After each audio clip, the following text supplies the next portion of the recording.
नमस्कार दोस्तों, स्वागत है आपका मेरे YouTube channel target army exam में। दोस्तों आज की इस वीडियो में हम बात करेंगे संख्या पद्धति के बारे में। ये मैथमेटिक्स का बहुत ही इम्पोर्टेंट चैप्टर है। संख्या पद्धति को हम नंबर सिस्टम भी बोलते हैं और आपके एग्ज़ाम में इससे रिलेटेड एक दो क्वेश्चंस ज़रूर आएगा। तो दोस्तों सबसे पहला है प्राकृतिक संख्याएँ। दोस्तों संख्याएँ क्या होती हैं? हम संख्याओं से घिरे हुए हैं। जब भी हम अपने दैनिक जीवन में भी संख्याओं से ही रिलेटेड बात करते हैं। जैसे जो गिनती होती है, जो बच्चा पढ़ना शुरू करता है तो जो गिनती है वो उसको एक से सिखाया जाता है। 1 2 3 4 इस प्रकार से उसको गिनती हम सिखाते हैं। तो दोस्तों यही क्या है, इसको जो एक से शुरू होकर गिनने की वस्तु को गिनने के लिए जिस संख्याओं का हम प्रयोग करते हैं उन संख्याओं को हम प्राकृतिक संख्याएँ कहते हैं। ये दोस्तों ये प्राकृतिक संख्याओं का मतलब है नेचुरल नंबर। इसको हम n से डिनोट करते हैं और ये संख्याएं जो हैं वो 1 से शुरू होती हैं। 1 2 3 4 इस प्रकार से 1 से शुरू होने वाली संख्याओं को प्राकृतिक संख्याएं कहा जाता है। अगला है पूर्ण संख्याएं। पूर्ण संख्याएं क्या हैं? प्राकृतिक संख्याओं में अगर आप शून्य को ऐड कर दें तो उसके बाद जो संख्याएं प्राप्त होंगी उनको हम बोलते हैं पूर्ण संख्याएं। जैसे अभी यहाँ पर इतने तो ये प्राकृतिक संख्याएं हैं, लेकिन आपने इसमें जीरो को भी डाल दिया तो अब ये पूर्ण संख्याएं हमारी बन गई हैं।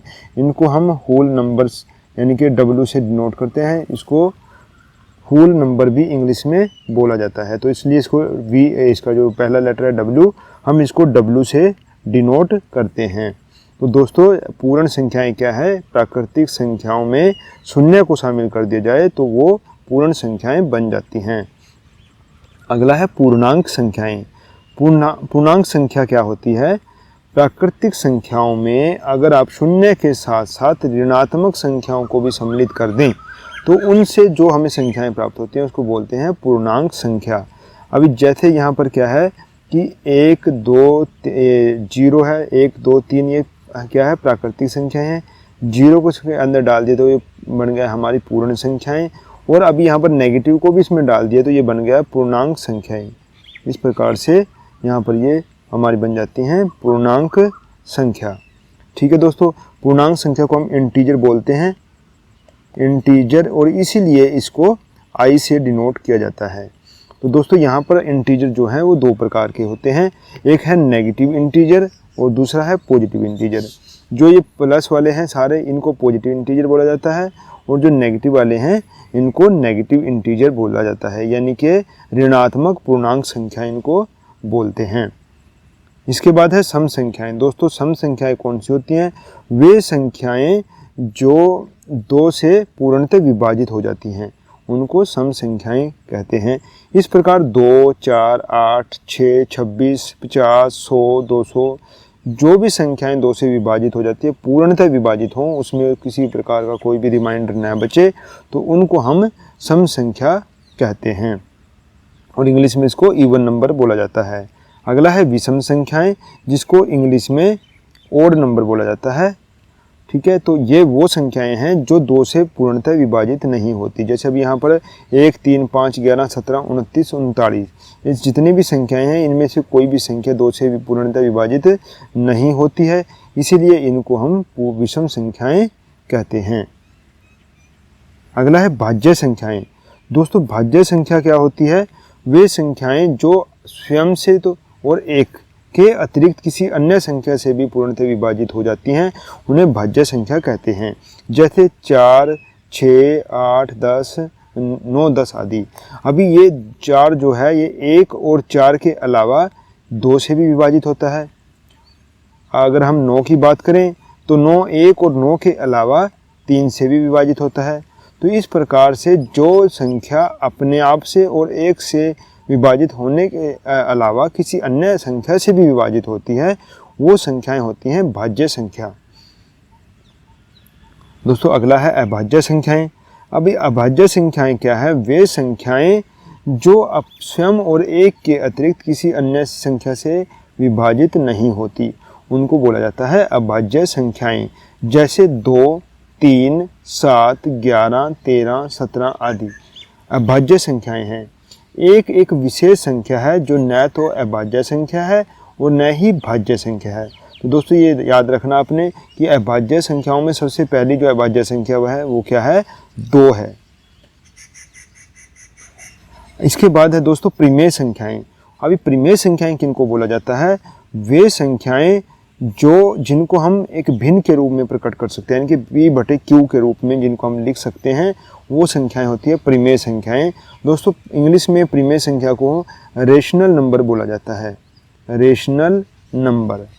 और यहाँ पर जो p/q वो क्या है, एक इसका न्यूमरेटर है, दूसरा डिनोमिनेटर है, और ये दोनों क्या है, पूर्णांक होते हैं, यानी कि ये नेगेटिव भी हो सकते हैं, पॉजिटिव भी हो सकते हैं। और यहाँ पर जो q है इसकी वैल्यू कभी भी शून्य नहीं होगी। जैसे 4, अभी 4 को आप p/q में कैसे लिख सकते हैं, इसको दोस्तों आप लिख सकते हो 4/1, और ये 3/4। शून्य आदि क्या है, ये परिमेय संख्याएं की वर्ग में आती हैं। इसके बाद आएगा हमारा अपरिमेय संख्याएं। अभी दोस्तों अपरिमेय संख्याएं क्या होती हैं, ये परिमेय संख्याओं का बिल्कुल उल्टा है, यानी कि वे संख्याएं जिन्हें हम p/q के रूप में नहीं लिख सकते, अपरिमेय संख्याएं कहलाती हैं।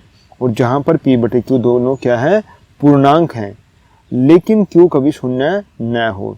अभी जैसे दोस्तों वर्गमूल 7, वर्गमूल 5, वर्गमूल 2 प्लस वर्गमूल 2, पाई आदि क्या है, ये सारे अपरिमेय संख्याएं हैं, इनको आप p/q की फॉर्म में नहीं लिख सकते हो।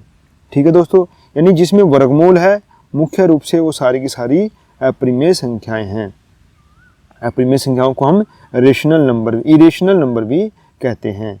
तो दोस्तों अगला है वास्तविक संख्याएं। अभी वास्तविक संख्याएं क्या हैं, वे संख्याएं जो या तो परिमेय हैं या अपरिमेय हैं, सारी की सारी वास्तविक संख्याएं कहलाती हैं। यानी कि जितनी भी हमारी संख्याएं हैं, चाहे वो परिमेय संख्या है या अपरिमेय संख्या है, सारी वास्तविक संख्याएं कहलाती हैं। कैसे, जैसे 8 परिमेय संख्या है, 6 परिमेय संख्या है, 2 प्लस वर्गमूल 3 ये क्या है, एक अपरिमेय संख्या है, क्योंकि इसको आप p/q की फॉर्म में नहीं लिख सकते। 3/5 जो है ये परिमेय संख्या है। इस प्रकार से परिमेय और अपरिमेय सभी संख्याओं को हम वास्तविक संख्या की कैटेगरी में रखते हैं। दोस्तों सह अभाज्य संख्याएं वो क्या होती हैं, जो ऐसी संख्याओं के जोड़े जिनके गुणनखंड में एक के अतिरिक्त कोई और भी उभयनिष्ठ गुणनखंड ना हो, सह अभाज्य संख्याएं कहते हैं। अभी दोस्तों जैसे 16 और 21 का जब आप एलसीएम लेते हो, लघुत्तम समापवर्तक निकालोगे, तो वो क्या आएगा, 16 का आएगा 16 का क्या आएगा, 2 गुना 2, 2 दूनी 4, 4 दूनी 8, 8 दूनी 16। इस प्रकार से ये 2 गुना 2 गुना 2 गुना 2, 4 टाइम 2 आएगा। और 21 का क्या आएगा, 21 का 7 गुना में 3 आएगा। ठीक है, इसके ज़्यादा और टुकड़े हम नहीं कर सकते। तो इनमें देखिए आप कि कोई भी ऐसा कॉमन है जो आए। अभी इनमें ऐसे आपस में कोई भी कॉमन नहीं है, क्योंकि ना तो 7 इनमें कोई 7 है, और ना ही 3 इनमें कोई 3 है, और ना ही इस संख्या में कोई 2 आया है। इस प्रकार से दोनों अलग अलग संख्याएं हैं, और ये आपस में इनमें कुछ भी कॉमन नहीं है। तो इनका क्या कॉमन मानेंगे, हम एक कॉमन मानेंगे। तो ऐसी संख्या जिनका कॉमन क्या हो, एलसीएम जो है, सॉरी एचसीएफ इसको बोलेंगे, एचसीएफ यानी कि हाईएस्ट कॉमन फैक्टर जो है वो 1 हो, तो ऐसी संख्याओं को हम क्या बोलते हैं, सह अभाज्य संख्याएं इसको बोला जाता है। ठीक है दोस्तों, अब चलते हैं नेक्स्ट। हमारा अगला है युग्म अभाज्य संख्याएं। दोस्तों युग्म अभाज्य संख्या क्या होती है, ऐसी अभाज्य संख्याएं जिनके बीच का अंतर 2 हो, युग्म अभाज्य संख्याएं कहलाती हैं। जैसे 11 और 13 है, ये दोनों अभाज्य संख्याएं हैं। ठीक है, और ये युग्म है। युग्म मतलब क्या होता है, जोड़ा। इनके बीच में कितने का अंतर होगा, अब इनके बीच में 2 का अंतर है, तो इसलिए इस प्रकार से ये जोड़े हैं 11 13। अभी ये सारी संख्याएं ऐसी नहीं है। 13 के बाद क्या है, अभाज्य संख्या। 13 के बाद है 14 15 16 17, इसके बाद 17 आएगा। तो ये 17 भी कोई किसी भी संख्या से विभाजित नहीं होती, लेकिन इनके बीच में जो अंतर है वो 4 का अंतर है, तो ये युग्म संख्या नहीं है। युग्म अभाज्य संख्याएं वे हैं जो अभाज्य संख्याओं के बीच का अंतर 2 का है। जैसे दोस्तों और कौन सी संख्या है, एक तो 11 और 13 हो गई, एक 13 के बाद है 17 17 और 19 है, 17 और 19, इन दोनों के बीच में भी 2 का भी डिफरेंस है, 2 का अंतर है, इसलिए ये संख्याएं भी युग्म अभाज्य संख्याएं कहलाएंगी। तो दोस्तों यहाँ पर हमारा पूरी की पूरी जो बहुत इम्पोर्टेंट संख्या 25 की परिभाषाएं थी वो यहाँ पर फिनिश होती हैं। दोस्तों आगे की वीडियो में हम संख्या पद्धति पर आधारित वो प्रश्न करेंगे जो आपके एग्जाम में आने की संभावना है। दोस्तों आशा करता हूँ कि इस वीडियो से आपको काफ़ी लाभ पहुँचा होगा, और इसके साथ साथ आप लोगों से गुजारिश करता हूं कि अगर आपने हमारे चैनल को अभी तक सब्सक्राइब नहीं किया है तो प्लीज़ इसको सब्सक्राइब कर दें, ताकि आने वाली हर वीडियो का नोटिफिकेशन आपको टाइम पर मिलता रहे और आप किसी भी वीडियो को मिस ना करें। देखने के लिए धन्यवाद। Thanks for watching.